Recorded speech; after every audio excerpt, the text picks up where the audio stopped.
Yeah, it's a West Coaster, and it's fucking, what is it, 7%. We rocking and rolling? Yeah, come on. Right then, review number whatever. 8. Yeah. Oh, hang on. Finish the remains of the day. Right, okay, collab. Literally, yeah, a collab with my good friend Scott from Scott and Wonders. Oh, it's me. It's you indeed, mate.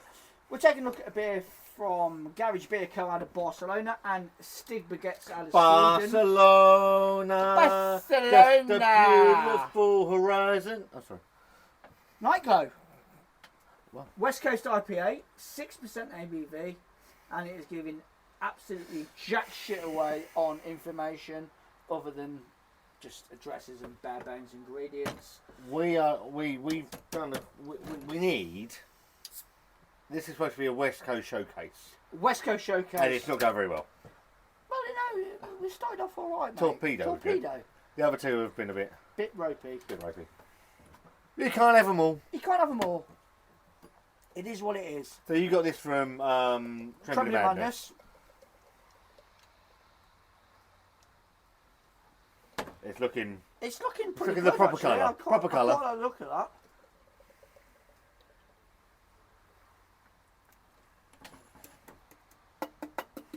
Right, okay. Well, then. we're looking the proper side of West Coast then. Crayons on the front of that. Yeah. Yeah, we're looking all right on there, mate. Yeah. I'm quite happy with the appearance of that. Sort of deep golden colour again. A little bit of haze, maybe. but yeah. Finger of white on the top. Nothing too. We're smelling proper. Yeah. There's a bit of citrus in there. Citrus. Pine needles again. Yeah, Foresty sort of. Yeah, going up foraging. We'll go for the pine needles. Rummaging through a forest for looking for bloody pine needles. Or my dog has gone looking for a rabbit and come back with a fucking rat in his mouth. And it smells okay. It don't smell too shabby. Cheers, buddy. Cheers, mate. I just want bitterness. Bitterness. 50, Please. 50, 60 IBUs. Raging. We're all good.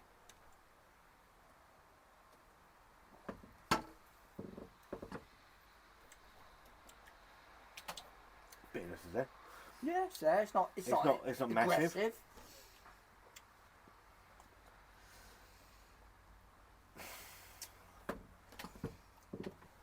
I don't know if the maltiness of the Dankfuls.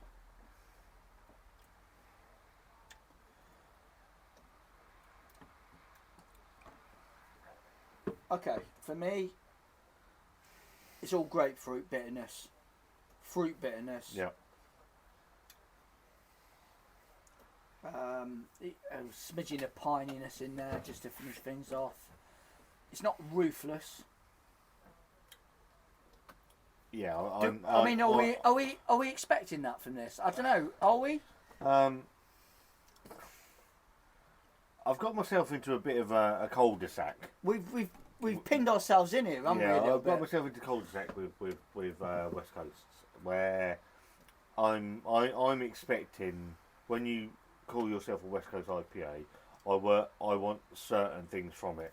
I want like a marmalade-y.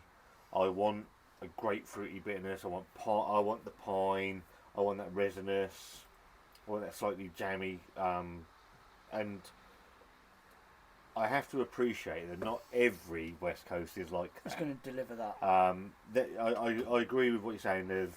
It's grapefruit forward for me all the way, with that bitterness. And I'm going again.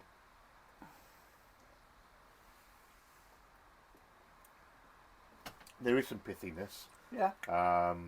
And there is a little bit of sweetness in there as well. It's not delivering on that bitter. It's not quite bitter enough for me.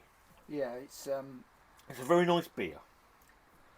Again, I suppose it falls into the trap of something like a safe West Coast IPA where it delivers the bare minimum, shall we say, without being disrespectful. Yeah. As I say, what it's done, it's almost box ticking the West Coast.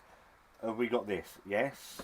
We've got that slight pithiness? Yes. Have we got some grapefruit bitterness? Yes. Have we got some pine bitterness, pininess and resinous? Yes. But it's at a safe level. Yeah. Almost like I think a dialed down version of what it really should be. It was actually Rob from Hopsy. Hello, Rob, if you're watching the game. Called it a modern West Coast IPA. Yeah. Modern, yeah. And I think that's probably what that is. Yeah. It's a modern West Coast IPA. Is it as West as we would want it to be? Yeah, what the British Isles expect as a West Coast IPA in this sort of shape or form.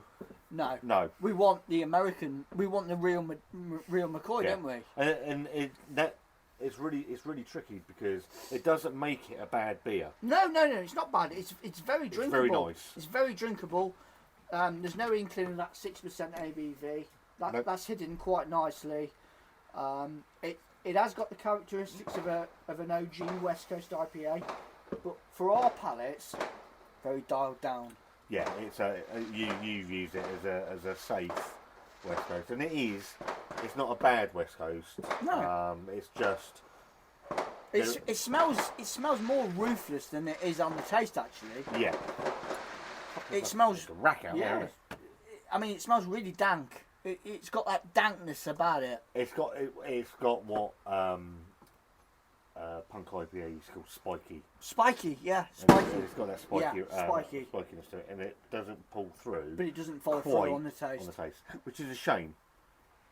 I say it doesn't make it a bad beer by any stretch. Yeah, I mean, I absolutely adore what Garage do out of Barcelona.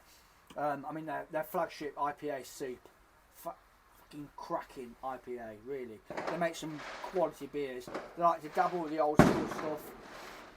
They've had a stab at an English best bitter, and they've come out trumps on it. West Coast.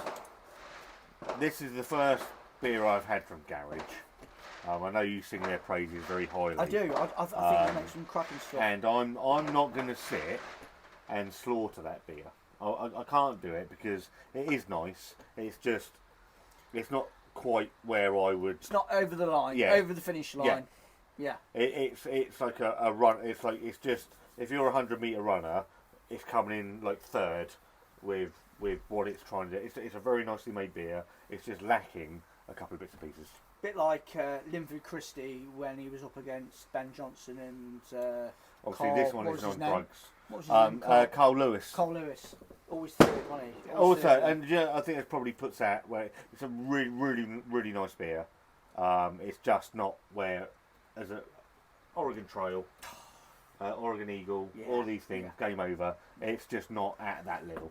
But there we go, guys. It's still an half decent beer, all the same, and a pretty worthy collab between Garage out of Barcelona and Stigbergets out of Sweden.